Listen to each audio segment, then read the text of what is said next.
Gente, boa noite.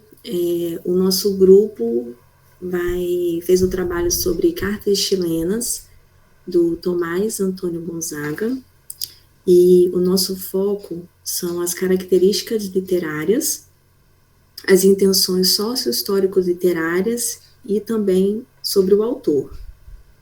O nosso grupo é composto pela Ana Carolina, por mim, Karina, e pela Kissela.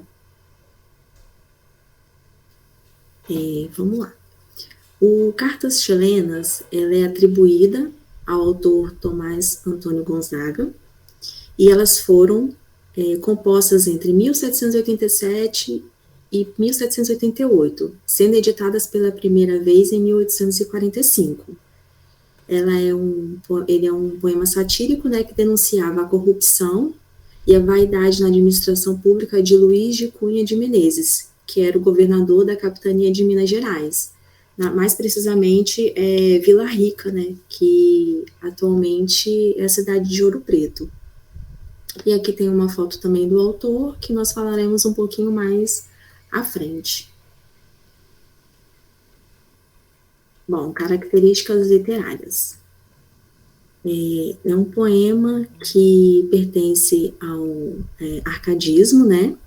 Ele foi escrito no período arcádico do Brasil, entre 1783 e 1788.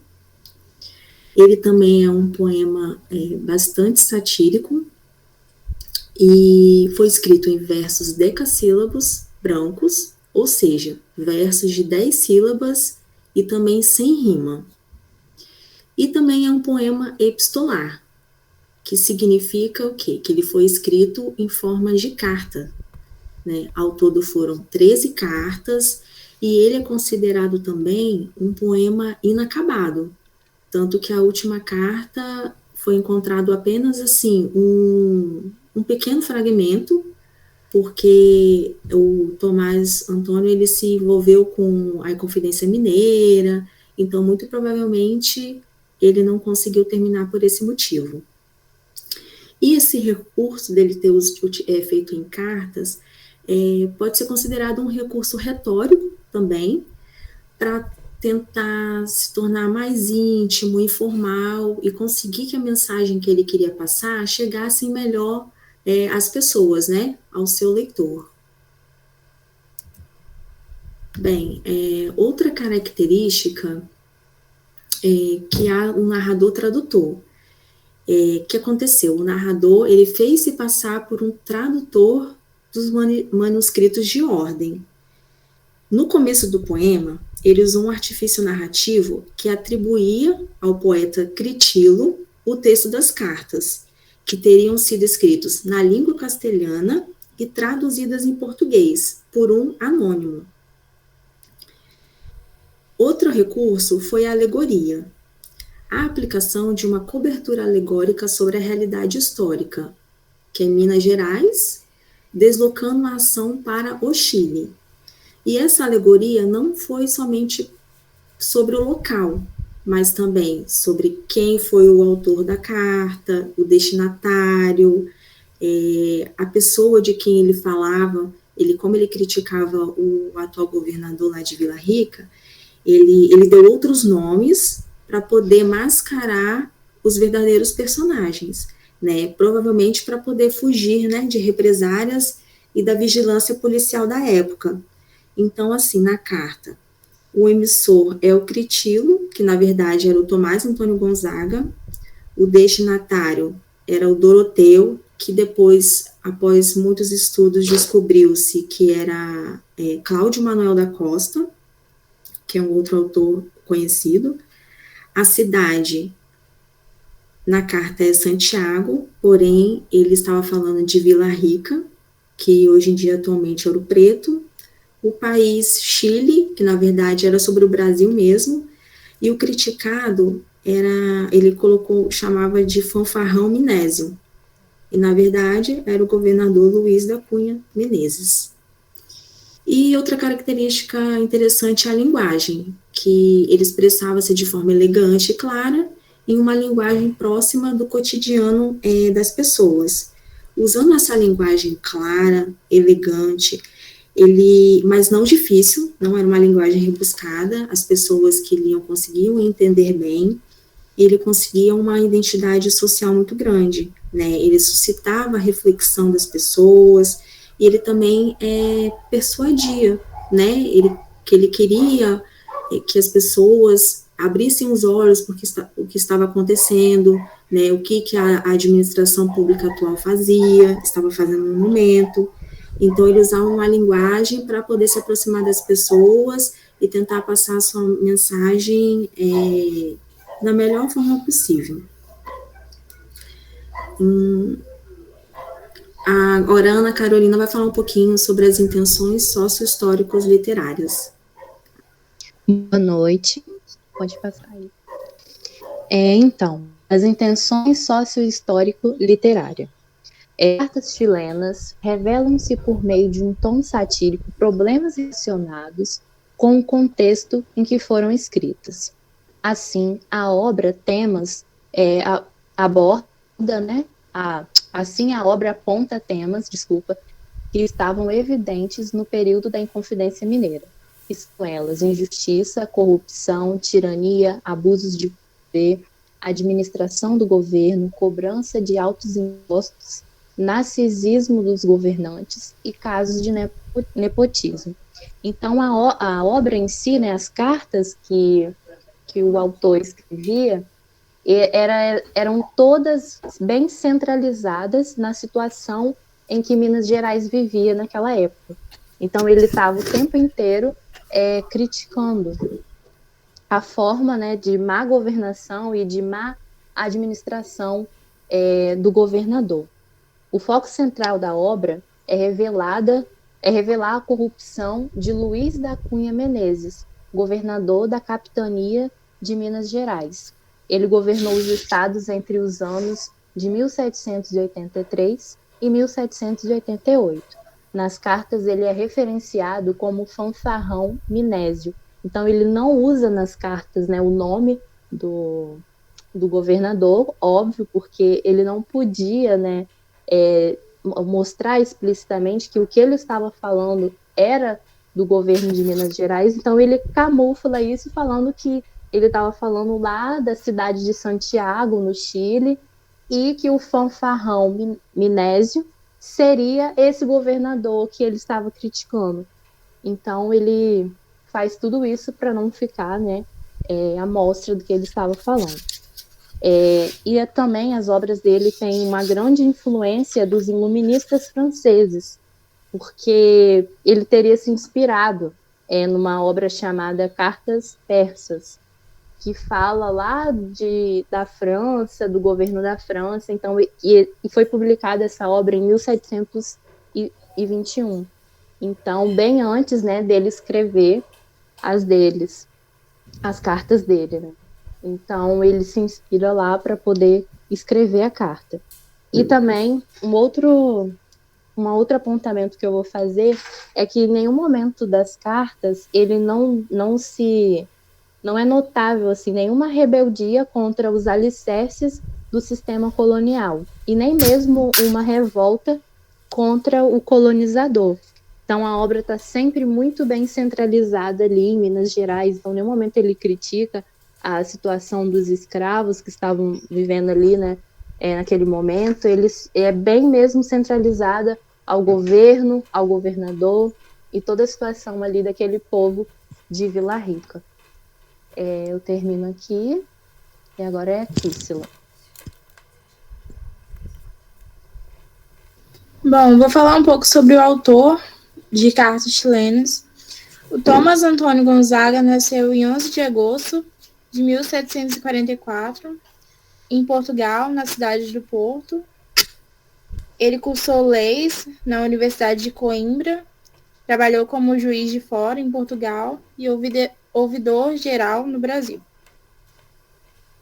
Ele faleceu em fevereiro de 1810, em Moçambique, e ele faz parte do arcadismo brasileiro. Sua poesia, portanto, apresenta idealização amorosa e referências greco-latinas. Essas características podem ser observadas em seu livro mais famoso, a obra Marília de Dirceu. Em 1789, ele foi acusado de conspiração e preso na Ilha das Cobras, no Rio de Janeiro. O julgamento ocorreu 3 anos depois, em 1792. Condenado, o poeta foi degradado e passou o resto de sua vida em Moçambique, na África. O escritor então se casou com Juliana de Souza Mascarenhas, com quem teve 2 filhos. Mais tarde, em 1806, ele se tornou procurador da coroa e da fazenda de Moçambique. 3 anos depois, juiz da alfândega. Ele faleceu em fevereiro de 1810 em Moçambique. Bom, essas foram nossas referências. Muito obrigada.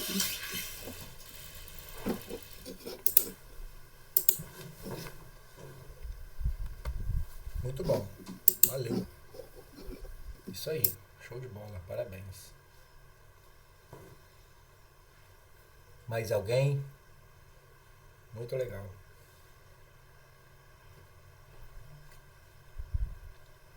Pode compartilhar agora o nosso? Pode compartilhar. Vou fechar meu áudio. Pode colocar aí.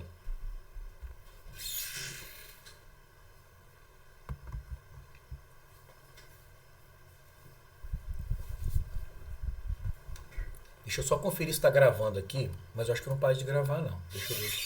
Não, está gravando sim. Pode ir.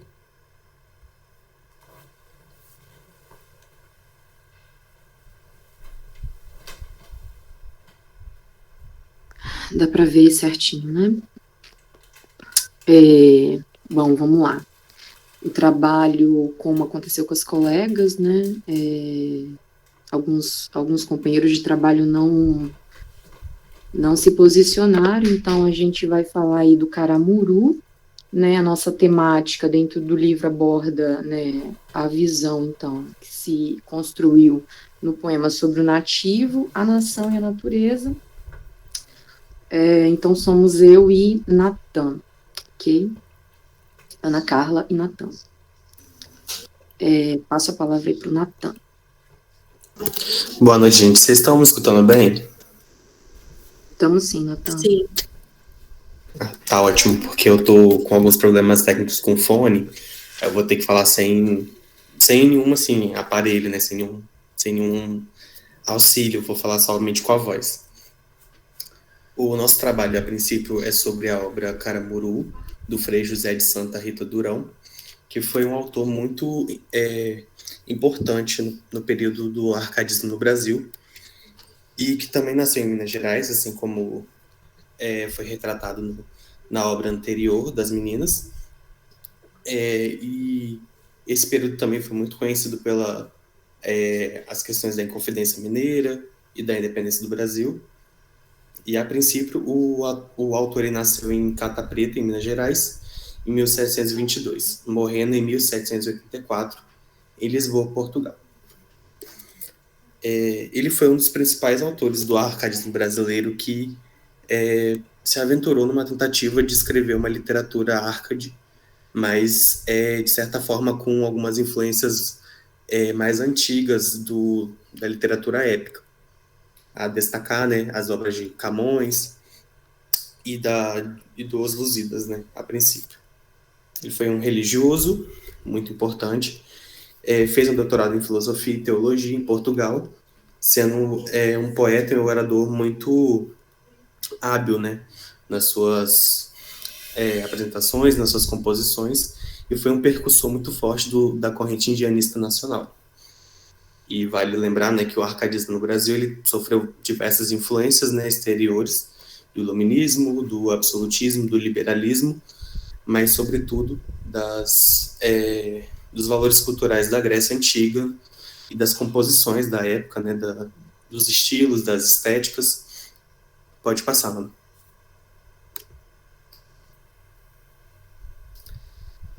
Bom, vamos lá, então. Pode iniciar? Posso começar? Pode. Fala um pouquinho da estética literária. Depois, se você quiser complementar, Natan, você pode complementar também, tá? Fica à vontade.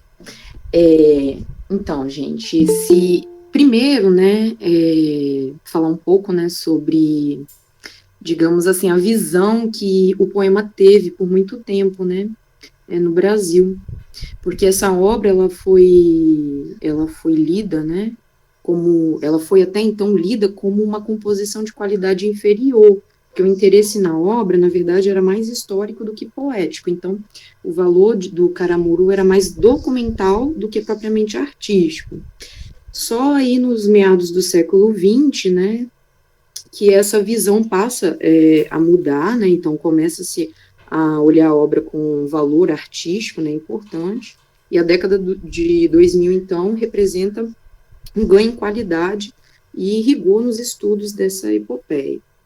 Né, rapidamente, assim, fazendo um resuminho, né, do que se trata o poema, ele vai relatar o naufrágio de uma embarcação portuguesa próxima ali do Recôncavo Baiano, no início do século XVI.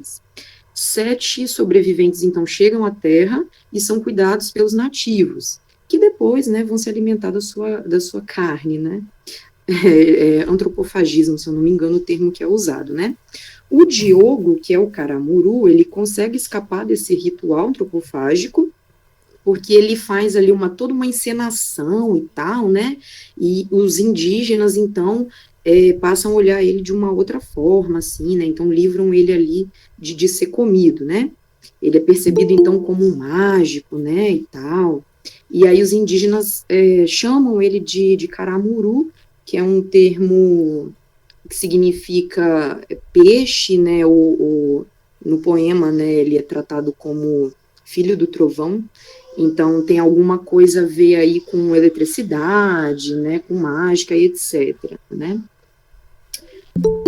O Diogo, então, né, o Caramuru, ele conhece uma indígena, né, Paraguaçu, filha do cacique Tupinambá, que acaba se casando com ela e tal, né, então ele vai depois para Portugal, para França, leva Paraguaçu para França, e eles retornam depois para o Brasil, Paraguaçu, né, sua esposa tem uma visão, né, então o poema ele é cheio dessas referências, né, de visões, de profecias, né, de mitos, né, assim como os gregos também faziam, bem no modelo camoniano mesmo, né.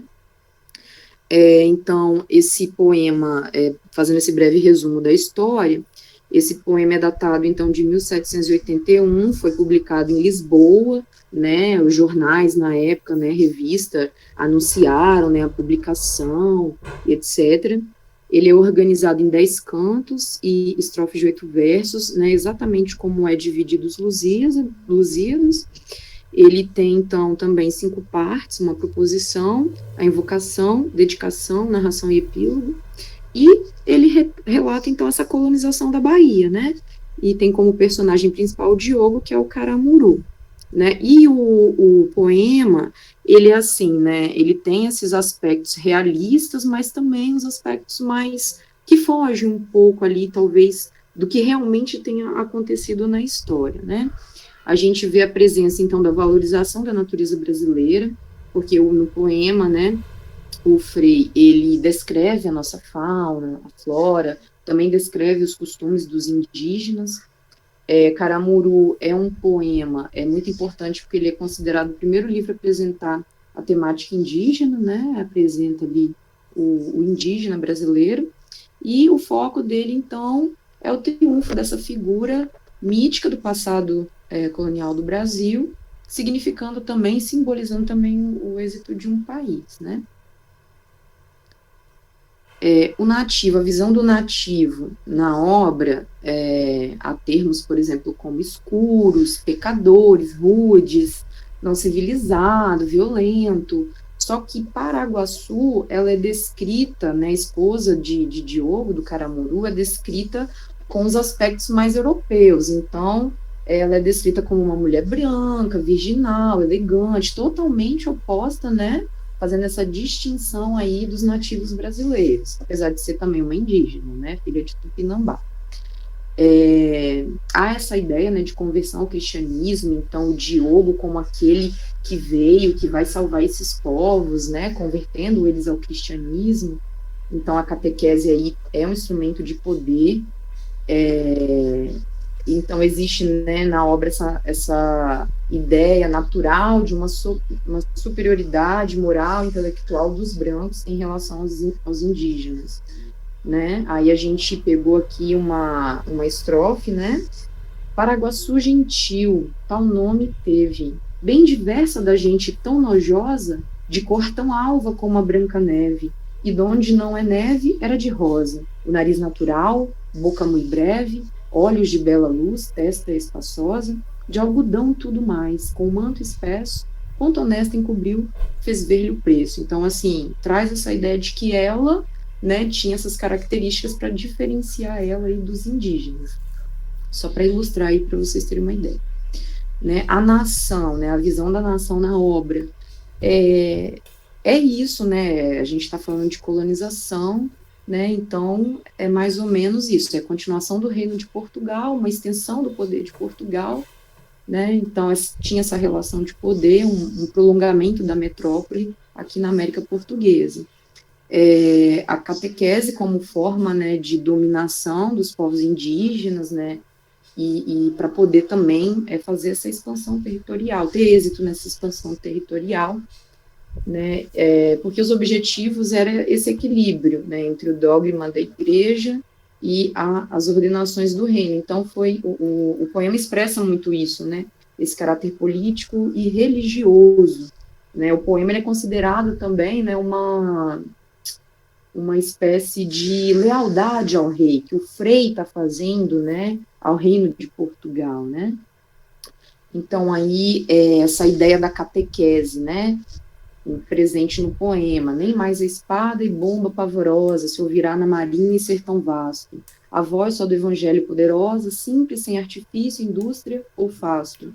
A semifera gente viciosa no jugo conterá de um temor casto, e as mãos dos seus apóstolos se avista com as armas da cruz feita a conquista. Então, a ideia mesmo de dominação através, né, da força da religião, da força da igreja, da força da catequese, ao invés de uma guerra, né, sangrenta, né?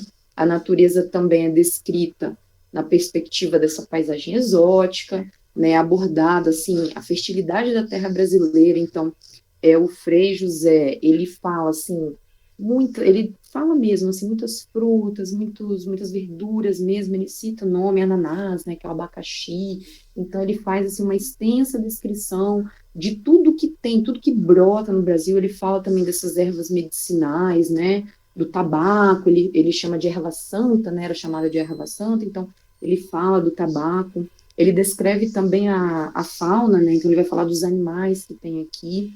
A gente também trouxe para ilustrar, né, 1.056 léguas de costa, né, ele fala da terra, de vales e arvoredos revestida, tem a terra brasílica composta, de montes de grandeza desmedida, os guararapes, borborema posta, sobre as nuvens da cima recrescida, a serra de Aimorés, que ao polo é raia, a de Iboticatu e Itatiaia. E também aqui ilustrando um pouco aí dos alimentos, né, do que tinha, ervilha, feijão, favas, milho e trigo, tudo a terra produz. Se transplanta fruta também, o pomo, a pera, o figo, com bífera colheita e em cópia tanta, que mais que no país que o der antigo. No Brasil frutifica qualquer planta, assim nos deu a Pérsia e Líbia ardentes, que a nós transplantamos de outra gente. Se eu não me engano, esse é o último slide. A gente percebe também alguns estudos, né, que o Frei, como ele era um homem muito culto, né, estudioso, ele traz, assim, algumas influências, né, como o Nathan falou, né, dos gregos, então, e também, né, das referências mais antigas, como Virgílio, por exemplo, percebe-se uma influência da Eneida, percebe-se também uma influência de um outro Frei, né, que publicou a obra Frutas do Brasil, o Frei Antônio do Rosário, e também algumas paráfrases bíblicas, né, percebe-se no poema algumas paráfrases bíblicas, e também a momentos, né, de personagens bíblicos, como Jonas, né, que foi engolido, eu não lembro pelo quê, mas no poema o Caramuru, né, o Diogo, ele é cuspido pelo mar, né, e tal, então ele faz algumas referências, assim, a Ruth da Bíblia, né, a própria Maria, então ele vai trazer bastante essa influência bíblica aí de outros livros, né, importantes. Olha, gente, para fazer uma relação, assim, com os contemporâneos, que a gente encontrou, né, dentro do que a gente conhece, do que a gente sabe aí, tem um filme muito legal, Caramuru, Invenção do Brasil, uma comédia, né, eu já assisti há muito tempo atrás, é bem legal. O filme é de 2001, com direção de Guel Arraes, roteiro de Guel também, e de Jorge Furtado, e o elenco maravilhoso, Selton Mello, Camila Pitanga, Débora Seco. Essa comédia, ela, no poema, o Diogo é monogâmico, né, ele se apaixona ali pela Índia, mas tem a irmã dela, no poema eu acho que não é a irmã dela, mas no filme ele acaba ficando com as duas, então assim, ele polígamo, né, no poema ele é monogâmico, segundo os preceitos religiosos da Igreja Católica e tal, mesmo que a outra indígena, uma outra indígena no poema também se apaixona por ele, mas não é correspondida. No filme eles brincam com isso, e se eu não me engano, porque eu fui lembrar do filme depois que eu peguei o trabalho para começar a estudar, o Diogo ele fica meio preguiçosão, né? Então ele é um cara meio preguiçoso, ele não quer nada com nada no filme, né? Então chegam outros portugueses, eu não estou muito lembrada assim, né? Mas é bem divertido de assistir. Peraí, só um minutinho. Opa, uai, as referências não foram, não? Acho que deu ruim aqui no slide das referências. Natan, então, gente, essa nossa contribuição, se o Natan quiser complementar também, Natan, pode complementar aí, viu? Sim, a questão do Jonas que você citou, tem alguns trechos que falam que é um peixe grande, mas na cultura popular muita gente se refere à história do Jonas e a baleia, né? Que é um peixe, de certa forma, é um peixe grande. Para algumas pessoas fazem esse tipo de comparação. Mas, a princípio, na obra de Caramuru, a gente tem Diogo e Catarina, e tem Caramuru e Paraguaçu, que se o leitor ele lê trechos assim aleatórios, ele pensa que são duas pessoas diferentes, mas na verdade se trata das mesmas pessoas, né, de um casal, só que um é retratado conforme a cultura europeia, porque eles chegam a fugir, né, para a Europa, e quando retrata Caramuru e Paraguaçu, se refere à cultura indígena, que também, né, se a gente for pensar no tempo e no espaço da história, se passa no século XVI, entre 1508 e 1509, então próximo à descoberta do Brasil, né, por Pedro Álvares Cabral, e dentro dessa incerteza temporal também tem essa incerteza de referências, porque o trabalho, ele ora, a composição, né, ora ela referencia a cultura grega, mas alguns críticos falam também que faz uma referência aos contos de fadas, né, à mitologia em si, porque se a gente for pensar nessa história, a gente pode, sei lá, pensar na Pocahontas, da Disney, então, que também traz uma referência mitológica, porque, de certa forma, se a gente for pensar na colonização de diversas civilizações, são muitas histórias que retratam, né, o relacionamento entre o colonizador e o colonizado, então tem esse jogo de referências, né, e que também, de certa forma, mistura elas e transforma ela numa grande obra. Acho que por hoje, acho que a gente já finalizou por essa apresentação. Isso aí, gente. Muito bom, legal. Os Caramurus. Parabéns. Mais alguém, gente?